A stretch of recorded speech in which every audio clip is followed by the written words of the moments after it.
Hey guys, and welcome to episode 7 of the big BPL Road to Glory. In the start of this episode, of course, we are with Aston Villa, as we did upgrade to them in the last episode. So if you did miss that, go back and watch it now. So we've got quite a few decent rare silvers now. We've got Sinclair, Kozak. So hopefully in this first game we can get a few goals and potentially work towards some gold signings in this episode. That'll be quite nice, of course. So into the first game we go. We come against a full bronze BPL team with Brad Jones in goal, and his team name is Road to Glory, so I'm not too sure if he is a fellow YouTuber doing another series. So he does score in the first 20 minutes there. Seager, I've never heard of this guy. I think he plays for West Ham or not, so a bit of a shame we conceded that early goal. But into the 45th minute here, Graham with a nice bit of dribbling passes it inside to Sinclair. Sinclair with a nice bit of dribbling as well gets into a very dangerous area, puts it into the top right and makes it 1-1. So with that goal it guarantees us one signing, but I'm pretty sure we'll be able to get a few more in this game, as we are against a full bronze team. It's not the most common thing in the world. When we do come against a full bronze team, you really need to capitalise it and get quite a few goals. So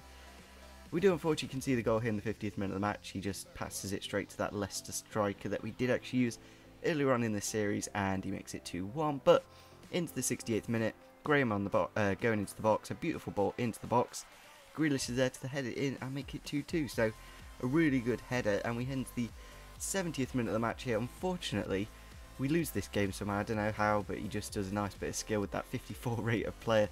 Goes past the keeper and makes it 3-2. So a bit of a shame we lost that first game. I don't know if it's because my first game of the day wasn't performing to the best of my potential. Maybe it was just the players that I had in the positions. I had like Scott Sinclair playing centre mid and stuff like that. So not exactly the most offensive. So we're going to just put in Wyman and Richardson. So of course we do need to take them off the checklist, and I think we're about halfway there now, maybe a little bit over halfway. So it shows how quickly you can actually do this series. If you get enough goals, you can get through a team at least every 3 episodes. So into the next game we go. We come against quite a nice gold team. He's not got any real chemistry. He's got Blind and Matter at CDM, and we head into the 3rd minute of the match here. Grealish cutting inside with a nice bit of pace and chips the ball out wide to Graham.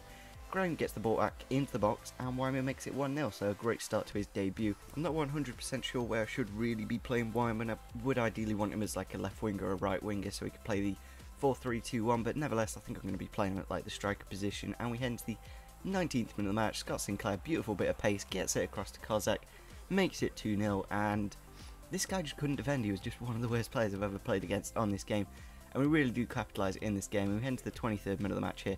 Richardson winning the ball back, he just couldn't attack as well. Chris Hurd eventually gets the ball through for Kozak. Kozak takes it around the keeper, finesses it into the open net and makes it 3-0. So if we can score 3 goals in 24 minutes, I'm pretty sure we'll be able to get a few more in this game, and that is what we do here. We do score the goal, but then he brings it back for the penalty, which was a bit annoying. He didn't even book the guy, so we do eventually put it down the middle, make it 4-0. So a good little episode. This is of course getting quite a few goals in the first few games. That's really good to get rid of them bronze and terrible silver players. That's always handy, and we can move towards better signings. So we make it 5-0 there. Kozak just sweating it across again to make it 5, and then we go in with the attack with Sinclair again. A fantastic centre attack in mid. Not really played him that much out wide, to be honest, because we've used Grealish and Graham. So we do make it 6-0 there, and then we do actually get a 7th. Clark with a fantastic standing tackle gets the ball through for Wyman. Wyman eventually waits for the run off Sinclair, and then with his pace goes past the keeper, makes it 7-0. So that does guarantee us a 7th signing. So a really good solid game. It means we can really push on in this Aston Villa side, and it is one of the best teams I've used so far. When I was using the likes of Burnley and Leicester, it wasn't quite as good as this team. There wasn't quite as much pace. There was like the likes of Danny Ings and a few others on the Leicester team. I think most of the pacey players were at the left back position. So of course we need to put in them 7 signings, and we are going to put Darren Bent into the team.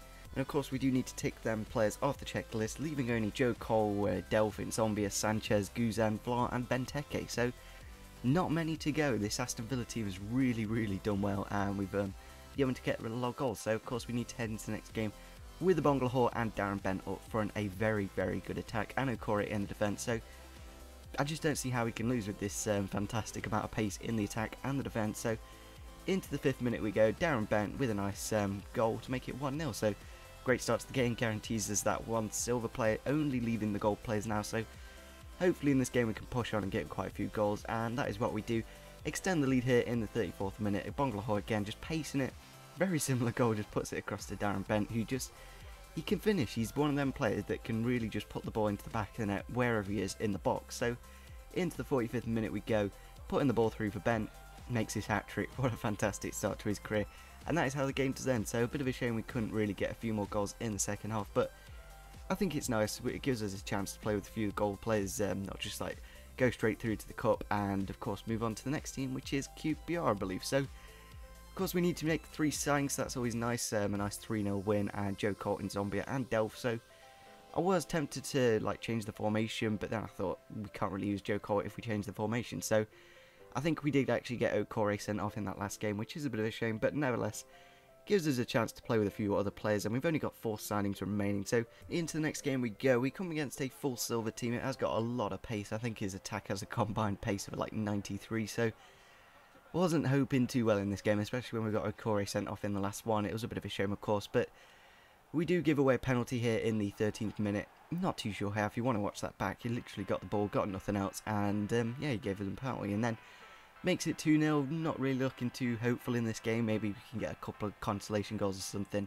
And that is what we do here in the 25th minute. A nice header from Joe Cole, gets it to Bongalahor. Bongalahor passes it back to Joe Cole into the box. Darren Bent finishes it every day of the week, make it 2-1. So gets us back into it. Hopefully we can get a couple more goals, maybe finish off them goal plays in this game. But unfortunately in the 72nd minute here, nice through ball. It was a really good killer through ball, and then he just walks it around the keeper and makes it 3-1. So it just wasn't that fun this game. He was playing the 4-3-2-1, so of course he had the 2 forwards and the striker with like ridiculous amount of pace. He just blisters past everyone, makes it 4-1. And when you come against these players that you don't really know a lot about, like if I played against, for example, Daniel Sturridge, you know he's left-footed, you know he's got 4-star skills and all that, but this guy, the Villa Lava or whatever his name is, didn't know a thing about him. He could have had 5-star skills, he could have had 90 pace, 90 dribbling. You just don't know. So that is an interesting thing using silvers that people don't know about. It is quite a good thing to do, and he does make it 5-1 there. And this is how the episode is going to end. Of course, we do need to put that one signing in. I believe it is going to be Sanchez, the CDM. So hopefully defensively that'll help out a lot after scoring 7 in the previous game and then letting in 5 this game. So it's crazy, this game. You can win massively one game and then just lose terribly the next. So yeah, of course we do need to put him into the team, give a contract to Paul Lambert, and tick him off the checklist. So if you did enjoy this episode, it would be fantastic if we could give it over 15 likes, subscribe if you're on your channel, and see you soon. Bye.